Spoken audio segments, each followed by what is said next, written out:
हर जगह Buddhist centre पे तथागत को कपड़े से ढक दिया गया है, विष्णु बना दिया गया है। बौद्ध मठ को जो है मंदिर में कन्वर्ट हो रहा है। तो भंते जी, घर वापसी कराना पड़ेगा, क्लेम करना पड़ेगा, दावा करना पड़ेगा कि हमारे ये बौद्ध विहार हैं, उनको वापस लौट दो। आजकल मैं सफाई अभियान में निकला हूँ। हम मोदी जी से इस मामले में बहुत प्रभावित हूँ। उस सफाई अभियान चलाए तो सड़क की सफाई चला रहे हैं और मैं दिमाग की सफाई का अभियान चला रहा हूँ। एक तर्कसंगत धर्म है जिसमें अंधविश्वास के लिए कोई जगह नहीं है। जाके देखिए, अभी रोड पे कांवड़ लेके जा रहे होंगे तो ज़्यादातर जो है हमारे ही लोग। साहब मंत्री जी का कोई बेटा बेटी कांवड़ लेके नहीं जा रहा होगा, कोई सेक्रेटरी या जज का बेटा बेटी लेके नहीं जा रहा। कोई फोटो देखा हो कि मंत्री जी का बेटा, नेता, कोई भी मंत्री किसी पार्टी का देखा आप? वो खाली बैनर लगाते हैं, कांवड़ियों का स्वागत है, कि अब इस्लाम से बौद्ध धर्म को खतरा नहीं है, लेकिन ब्राह्मण से है। कि ब्राह्मण धर्म बुद्ध का सबसे ताकतवर विरोधी होगा। आपके सारे विरासत में कब्जा किया हुआ है, सारे विरासत। ब्राह्मण चाहे जो रंग धारण करे और चाहे जिस दल में रहेगा, वो रहेगा ब्राह्मण ही।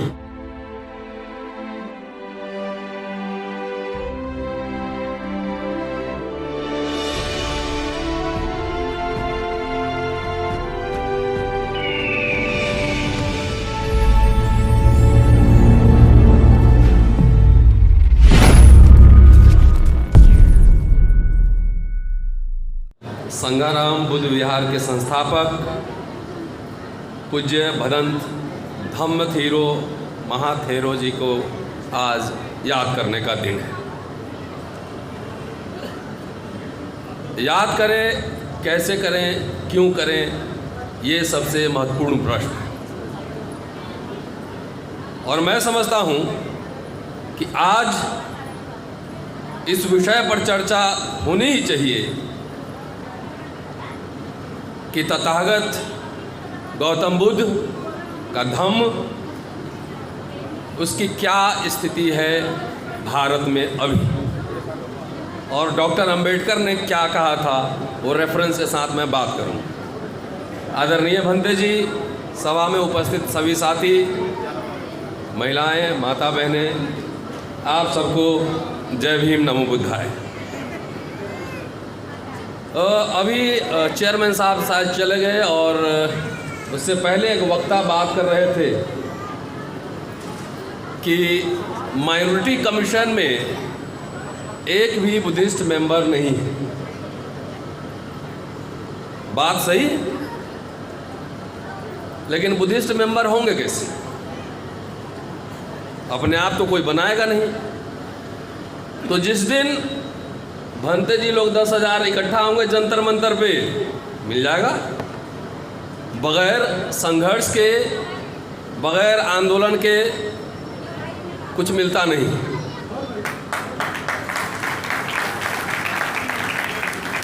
और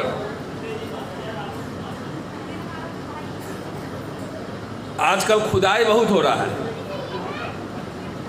और हर जगह जो है, आखिर भागवत साहब को कहना पड़ा कि हर जगह शिवलिंग नहीं ढूंढेंगे, नहीं होगी। क्यों कहना पड़ा? इसलिए कहना पड़ा कि जब मंदिर का, शिवलिंग का, मूर्ति की व्याख्या टेलीविज़न चैनल पे बैठ के मौलाना, मौलवी साहब और पंडित करेंगे, तो फिर तो इतिहासकार का काम खत्म हो गया, उसकी कोई ज़रूरत ही नहीं है। जो स्कल्प्टर है, मूर्तिकार है, उसका काम खत्म हो गया, कोई ज़रूरत ही नहीं। तो सवाल ये उठा कि अगर आप खुदाई कर रहे हैं तो खुदाई थोड़ा अच्छे से कीजिए, 2-4 फीट और नीचे जाइए, हर जगह आपको बुद्ध विहार ही मिलेगा। और मैं ऐसी बात नहीं कर रहा, हवा में बात नहीं कर रहा, और संदर्भ दे रहा हूँ। और संदर्भ कोई बुद्धिस्ट संदर्भ नहीं दे रहा, विवेकानंद ने कहा था कि जगन्नाथ मंदिर बौद्ध मंदिर था। बंकिम चंद्र चटर्जी ने भी कहा और दयानंद सरस्वती ने भी सोमनाथ मंदिर के बारे में यही कहा। मैं अभी सिरपुर में था कुछ दिनों पहले, छत्तीसगढ़, और रहने वाला मुजफ्फरपुर का हूँ। वैशाली और बोध गया मेरे घर से ज़्यादा दूर नहीं, और गया तो आप भारत भर में घूम के देखिए, सिरपुर में जाके देखिए, पूरी इतना बड़ा बुद्धिस्ट सेंटर मैंने नहीं देखा, बौद्ध सेंटर। हर जगह बुद्धिस्ट सेंटर पे तथागत को कपड़े से ढक दिया गया है, विष्णु बना दिया गया है। बौद्ध मठ को जो है मंदिर में कन्वर्ट हो रहा है। तो बंते जी, घर वापसी कराना पड़ेगा, क्लेम करना पड़ेगा, दावा करना पड़ेगा कि हमारे ये बौद्ध विहार हैं, उनको वापस लौट दो। तो बौद्ध विहार की वापसी का आंदोलन करना पड़ेगा, कोई ऐसे फ्री में आपको नहीं देगा। और मैं समझता हूँ कि धम्मथिरो महाथेरो जी को याद करने का ये एक तरीका हमें आह्वान करना चाहिए, हमें संकल्प लेना चाहिए कि जितने हमारे विरासत पे कब्जाया गया है उसकी वापसी हो। कौन लड़ेगा भाई? विचार अपने आप ट्रैवल नहीं करते, अपने आप किसी के घर में विचार नहीं आता। और धर्म वो जीवित तभी रहता है जब उसमें मानवीय प्रयास लगते हैं, उसको जिंदा रखना पड़ता है, अपने आप नहीं चलता है। और ये जिम्मेदारी, हम लोग तो ऑर्डिनरी मैन हैं, आम उपासक हैं। अपने हिस्से का जितना काम है, नौकरी करने के बाद, पढ़ाने लिखाने के बाद, अपने हिस्से का जितना काम है, कोशिश करता हूँ कि उतना काम कम से कम वीडियो बना के यूट्यूब पर डाल के आपके पास पहुँचा दूँ। लेकिन जिस दिन बौद्ध धर्म कैसे घर घर में जाएगा? अभी भंते जी अच्छी बात कह रहे थे, हमारे बौद्ध भिक्षु लोग घर घर जाएं आपके यहाँ और रोज शिक्षा दें, साधारण शब्दों में, पेचीदा शब्दों में नहीं। घर घर जाएंगे, अगर नहीं जाएंगे तो आपके घर कौन आएगा? पाखंड, कर्मकांड। क्योंकि लोग तो मानने वाले होते हैं, नास्तिक तो इस धरती पे बहुत कम लोग होते हैं जो नास्तिक होते हैं। तो अगर आप इनके घर नहीं जाएंगे तो कोई ना कोई और तो जाएगा ही जाएगा ना। इसलिए जिम्मेदारी है। हम लोग इतिहास के छात्र हैं, इतिहास पढ़ते हैं। आप अम्बेडकर नामा यूट्यूब चैनल देखते हो, पढ़ पढ़ के उसमें बताते रहते हैं, समझाते रहते हैं। वो मेरा काम है, मेरा दायित्व। एक स्टूडेंट, एक शिक्षक ये काम कर सकता है। लेकिन घर घर को पहुंचाने की, बॉल हाथ में लेके, कटोरा जाकर खाना आपसे लेकर खाना खाना है और आपको शिक्षित करना है। ये काम भंते जी लोग का है। और आप लोग भी घबराइए नहीं कि आप तथागत के विचार स्वीकार कर लेंगे और बुद्धिस्ट बन जाएंगे तो आपको चीवर पहनना पड़ेगा, ये कोई ज़रूरी नहीं। आम उपासक गृहस्थ होते हैं, अपना दैनिक काम करते हुए, रोजगार नौकरी करते हुए आप बन सकते हैं। आजकल मैं सफाई अभियान में निकला हूँ। हम मोदी जी से इस मामले में बहुत प्रभावित हैं। वो सफाई अभियान चला तो सड़क की सफाई चला रहे हैं और मैं दिमाग की सफाई का अभियान चला रहा हूँ। सबसे पहले आज अच्छा लग रहा है कि जितनी संख्या में यहाँ पुरुष हैं, महिलाएं भी उतनी संख्या में हैं। तो आप सबसे पहला अगर यहाँ आए हैं और सुनने आए हैं तो पहली बात, आपको कांवड़ चाहिए कि कॉलेज चाहिए? हाँ, ये है बात। घर से आडंबर, पाखंड, जितना कुछ है, कूड़ा कबाड़ा निकाल दीजिए और घर में वैज्ञानिक सोच, है ना, साइंटिफिक तार्किक बात, वैज्ञानिक सोच घर में लाइए। देखिए आपका बेटा बेटी सब पढ़ के अच्छा इंटेलेक्चुअल बनेगा, इंजीनियर बनेगा, डॉक्टर बनेगा। कितनी बार पूजा करती हैं? करती हैं नहीं? हैं? हाथ उठाइए, सुबह शाम। अच्छा, तो जितना आडंबर पाखंड है ये सब हटाइए। हम लोग हटाएं तो देखिए कहाँ गांव से चल के आए, दिल्ली में प्रोफेसर बन गए। तो ये जरूरी बात है।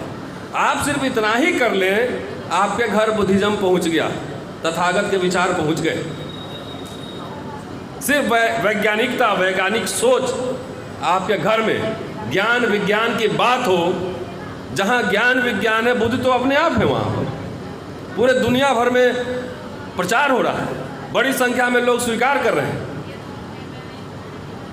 लेकिन भारत में जिस रफ्तार से जैसे काम होना चाहिए था, वो काम नहीं हो रहा है। और चुनौती हमारी यही है कि हम सबको वो काम आगे बढ़ाना है। हम तो एज ए ले मैन, कॉमन मैन, आम उपासक हम कर सकते हैं, लेकिन जो बनते हैं, भिखुनी हैं, उनकी जिम्मेदारी ज़्यादा है।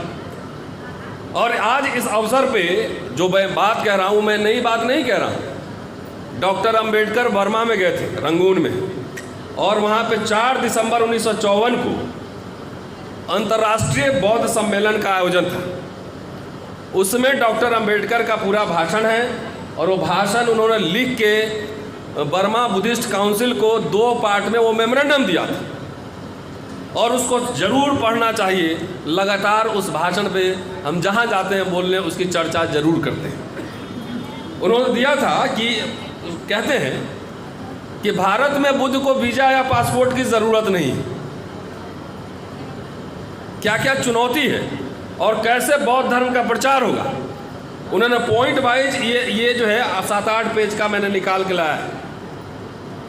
7-8 पेज का उनका मेमोरेंडम है कि क्या चुनौती है, उसका समाधान क्या होगा।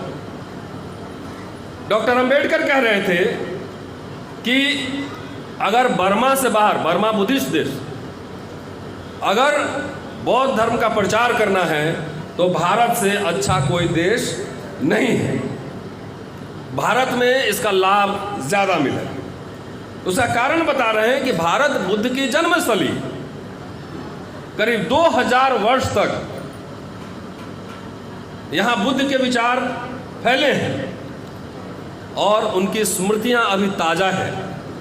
भारत में बौद्ध धर्म एक सूखा पौधा जरूर है, लेकिन यह कोई नहीं कह सकता कि उसकी जड़ें सूख गई हैं, मर चुकी हैं। भारत में लोग उनको विष्णु का अवतार कहते हैं। जहाँ जहाँ बुद्ध है जाके देखिए, विष्णु बना दिए गए हैं, अब विष्णु के अवतार में शामिल कर लिया गया है। कह रहे हैं कि हमें सिर्फ उनके विचारों को वापस लाना है, और इसके लिए भारत से बेहतर स्थिति कहीं नहीं है। यहाँ पे बौद्ध धर्म को घुसपैठिया नहीं कहा जाएगा, कोई वीज़ा पासपोर्ट की ज़रूरत नहीं है। आगे उन्होंने कहा मेमोरेंडम में जो लिखा है कि भारत में एक ऐसा वर्ग है जो बौद्ध धर्म को स्वीकार करना चाहता है, हिंदू धर्म का त्याग करना चाहता है। इन वर्गों में अछूत और पिछड़ी जातियां हैं मुख्यतः। और क्यों है? कहते हैं कि हिंदू धर्म में ऊंच नीच, ऊपर नीचे बहुत ज़्यादा है, श्रेणीगत विषमता है, भेदभाव है। इसलिए ये लोग, अछूत और पिछड़ी जातियां, हिंदू धर्म छोड़कर वो बौद्ध धर्म में जाना चाहते हैं। और इसके 3 कारण बताते हैं कि उनके लिए ईसाईयत की तुलना में बौद्ध धर्म स्वीकार करने के 3 महत्वपूर्ण कारण। पहला, बौद्ध धर्म भारत के लिए कोई विदेशी धर्म नहीं है। ईसाईयत या इस्लाम तो आप कह सकते हैं कि विदेशी, उसका उद्भव कहीं बाहर हुआ है, लेकिन बुद्धिज्म विदेशी नहीं है। दूसरा, कि बौद्ध धर्म का मूल उद्देश्य सामाजिक समानता है, और दलित, अछूत और पिछड़ी जातियां इसी समानता की तलाश में, सामाजिक समानता। तीसरा, जो मैंने कहा अभी कि बुद्धिज्म एक तर्कसंगत धर्म है।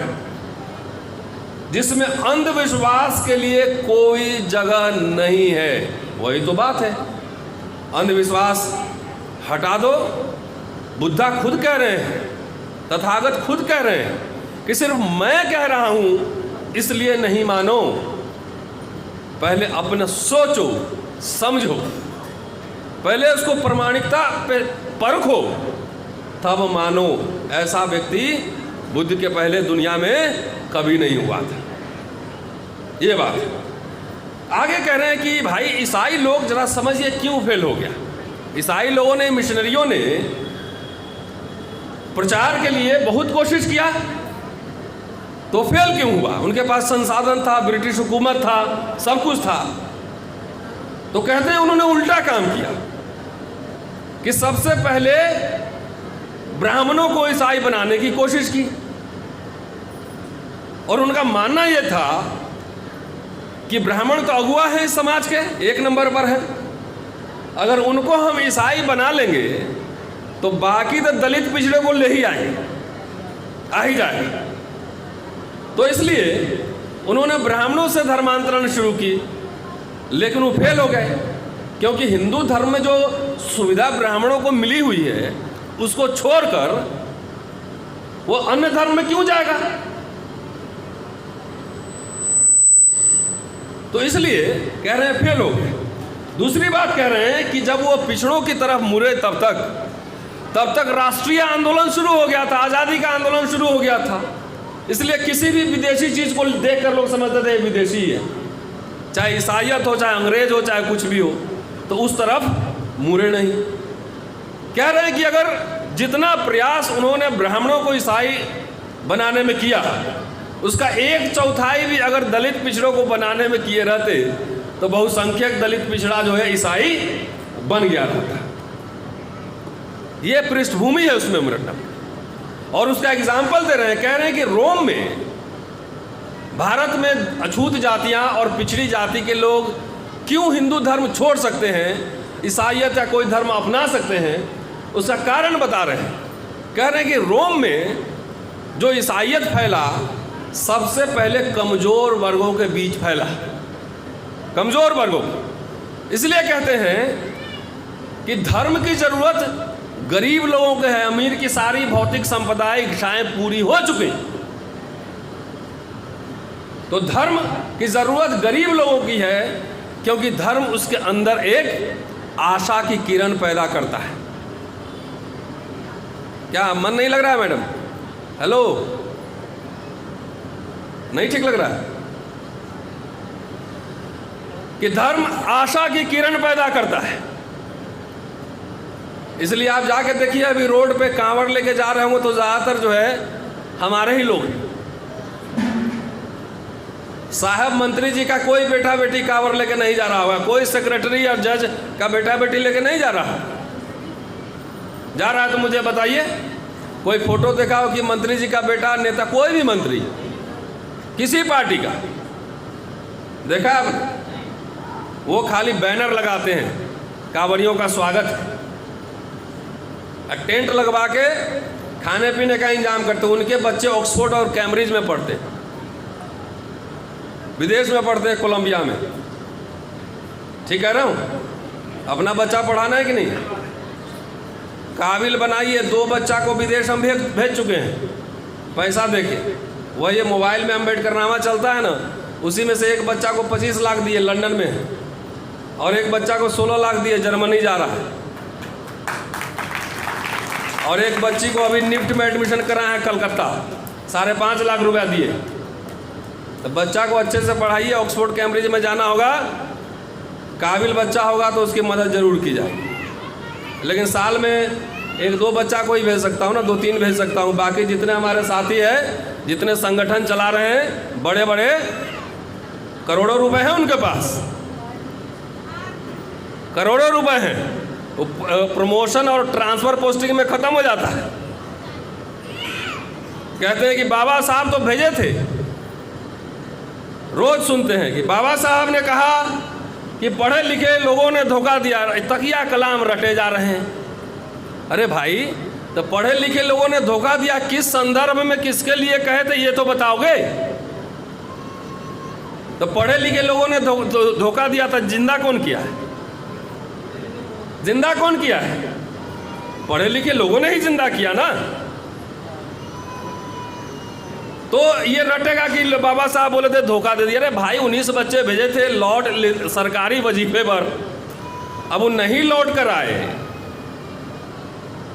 चाहे उनका जीवन तो बेहतर हो गया ना, वो नहीं काम किए उस तरह से बाबा साहब जो उम्मीद करते थे, तो चलो उनका अपना पेट तो पल गया। और ये बोल बोल के आपने एक भी बच्चे ना पढ़ाए।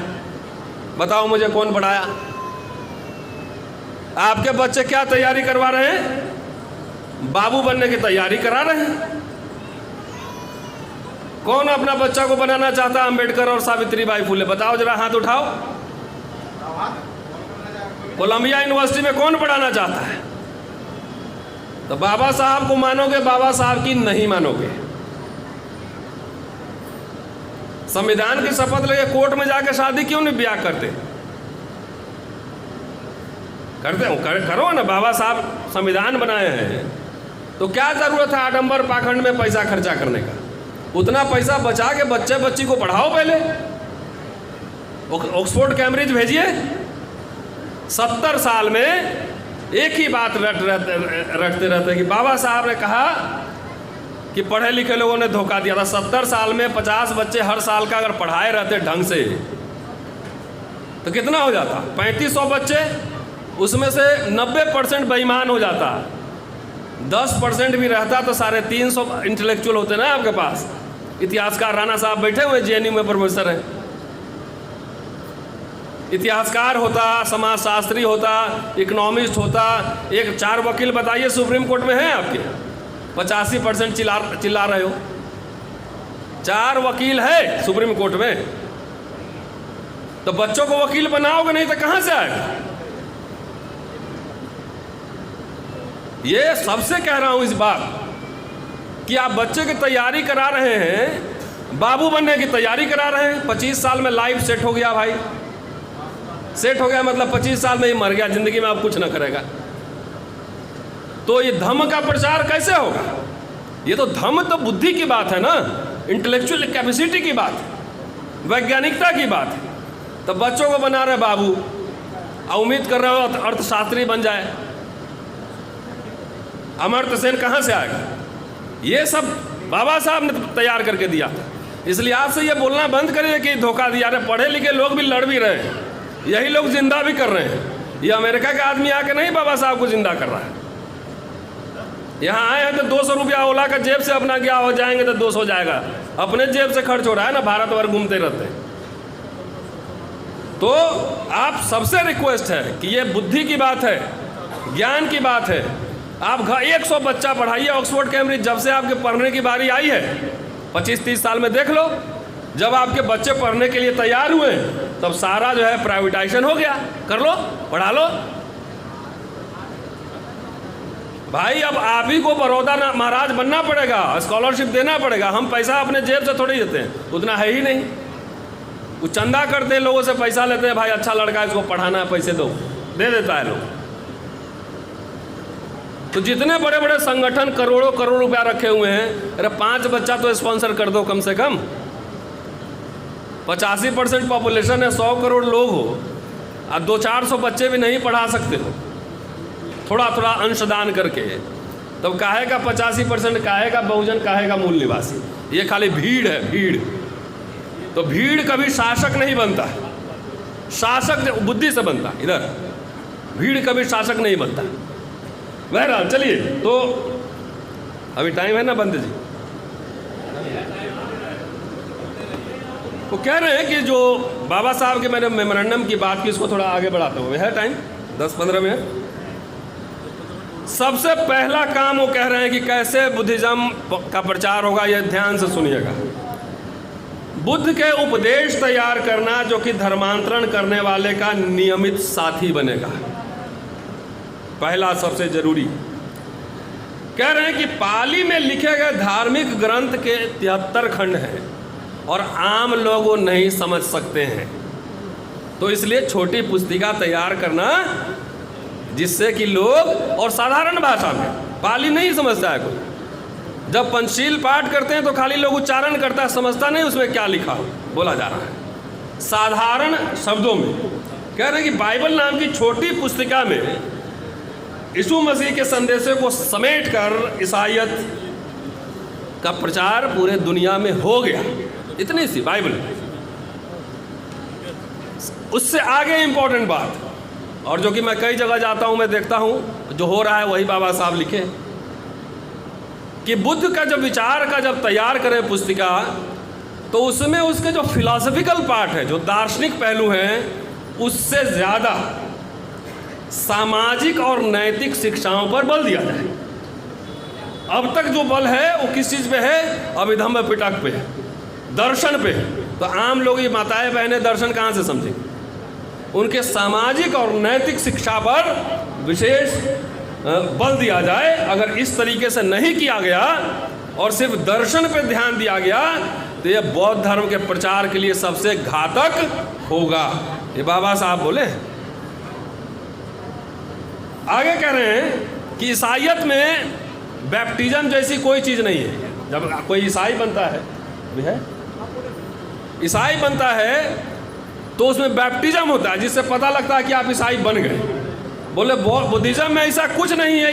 इसलिए एक आदमी बुद्धिस्ट बन भी जाता है तो कब छोड़ के चला जाता है पता नहीं लगता है, कि सिर्फ पंचशील का उच्चारण कर लेना काफी नहीं है। धर्मांतरण के संबंध में जो कुछ संस्कार है वो सिर्फ भिक्षु बनने और संघ में चले जाने तक सीमित है।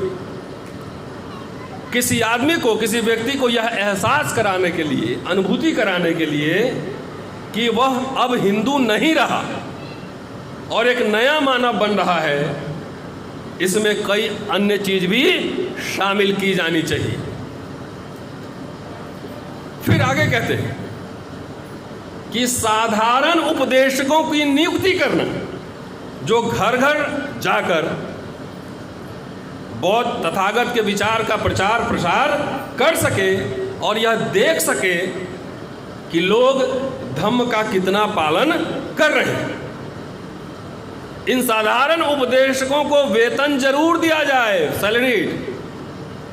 सैलरी, इसको वेतन दिया जाए। और दूसरी बात, उसकी वो शादीशुदा होना चाहिए। साधारण उपदेशक शादीशुदा होना चाहिए, उसको वेतन दिया जाना चाहिए। आगे कह रहे हैं कि एक बौद्ध धार्मिक केंद्र की स्थापना करना, जहां उपदेशक बनने के इच्छुक व्यक्तियों को बौद्ध धर्म तथा अन्य धर्मों की तुलनात्मक शिक्षा दी जाए। हम कई जगह देखते हैं, चाहे रविदास आश्रम हो, चाहे बुद्ध विहार हो, कई जगह या अंबेडकर भवन हो, वहाँ पे किराए पे लगता है, जबकि उसका पर्पस कुछ और था। वो भी लगे कोई नहीं, लेकिन रिसोर्स जनरेट हो, लेकिन रिसोर्स जनरेट करके उसका पर्पस था स्कूल कॉलेज खोलना, आगे बढ़ाना, रिसोर्स जनरेट करने के बाद।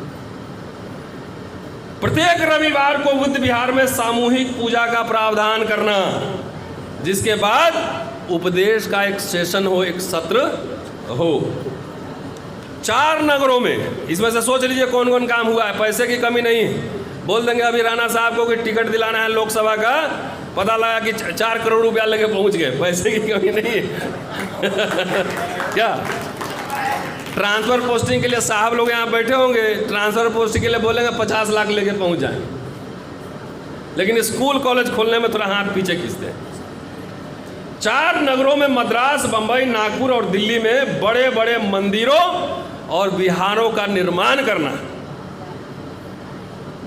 और मद्रास, नागपुर, कलकत्ता और दिल्ली में स्कूलों और महाविद्यालयों, कॉलेज का निर्माण करना। कितने कॉलेज खुले हैं 50-60 साल में, ये आप तय कर लीजिए। हमको लग रहा है बाबा साहब सिद्धार्थ कॉलेज या मिलिंद कॉलेज बनाए थे, वो भी ठीक से नहीं चल रहा हो।